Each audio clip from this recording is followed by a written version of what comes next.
అసలు ఈ ఆలోచన ఎక్కడి నుంచి వచ్చిందో, ఈ అవసరం ఎవరికి ఉన్నదో నాకైతే అర్థం కాలేదు. అందుకే మిత్రులు జనక్ ప్రసాద్ గారికి, పెద్దలు దుద్దిల్ల శ్రీధర్ బాబు గారికి నేను విజ్ఞప్తి చేస్తున్నా. ఎవరైనా ఇట్లాంటి తప్పుడు ప్రచారాలు చేసి మెడికల్ బోర్డు విషయంలో విషము చిమ్ముతే వాళ్ళను అందరినీ మోకాళ్ళ మీద కూర్చోబెట్టి 4 ఈపుల మీదంగా దెబ్బలేయండి. ఎందుకు అనంటే ఆ ఆలోచననే ప్రభుత్వ పరిశీలనలో లేదు. కార్మికులు కోరుకున్న విధంగా కార్మికులకు మేలు చెయ్యడానికి రాష్ట్ర ప్రభుత్వం ప్రయత్నం చేస్తుంది తప్ప కార్మికులకు నష్టం కలిగించే ఏ నిర్ణయము ఈ ప్రభుత్వం తీసుకోదు. ఇవాళ ప్రజా ప్రభుత్వం అధికారంలోకి వచ్చిందంటే సింగరేణి బొగ్గు గని కార్మికులు నిండు మనసుతో పనిచేయడమే కాదు, మీరు గుండెల నిండా ఊపిరి పీల్చుకొని భుజాల మీద కాంగ్రెస్ పార్టీ జెండాను మోసిండ్రు కాబట్టి ఈరోజు ప్రజా ప్రభుత్వం అధికారంలో ఉన్నది. ఈ ప్రభుత్వం మీది మీ సమస్యల్ని పరిష్కరించే బాధ్యత ఈ ప్రభుత్వం తీసుకుంటుంది తప్ప కార్మికులకు నష్టం వచ్చే ఏ పని కూడా ఈరోజు మా ప్రభుత్వము చెయ్యదు. అదేవిధంగా డిస్మిస్ కార్మికులకు సంబంధించి 217 మంది ఉన్నారని మిత్రులు గండ్ర సత్యనారాయణరావు గారు నా దృష్టికి తీసుకొచ్చిండ్రు. ఈ సమస్యను ఏ విధంగా పరిష్కరించాలనో తప్పకుండా ప్రభుత్వము పరిష్కరిస్తుంది.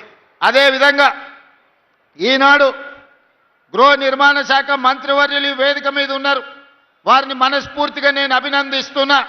ఆనాడు 2004 నుంచి 2014 వరకు 10 సంవత్సరాలు డాక్టర్ వైఎస్ రాజశేఖర రెడ్డి గారు అడిగిన ప్రతి వాడికి, ఇల్లు లేని ప్రతి పేదవాడికి 25 లక్షల ఇందిరమ్మ ఇండ్లు 10 సంవత్సరాలలో కాంగ్రెస్ పార్టీ కట్టిస్తే 2014లో చంద్రశేఖరరావు గారు పిట్ట కథలు, బుర్ర కథలు చెప్పిండు.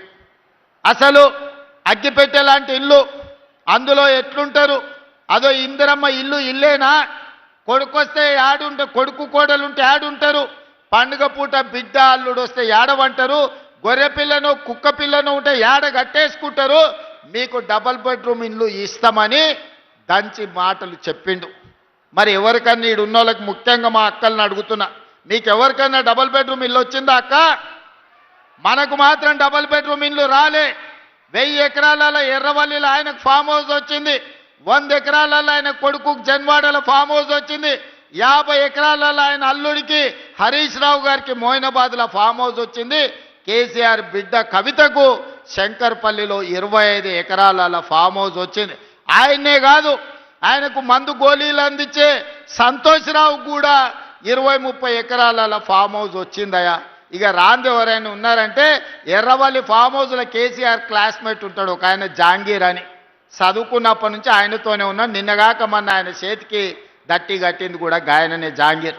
జాంగీర్కి ఒక్కనికే ఏం రాలే పాపం, చూస్తూనే ఉన్నాడు. ఆయన క్లాస్మేటు కింది నుంచి పైకి ముఖ్యమంత్రి అయిండు, దిగిపోయిండు, కానీ జాంగీర్కు మాత్రం న్యాయం చేయలే.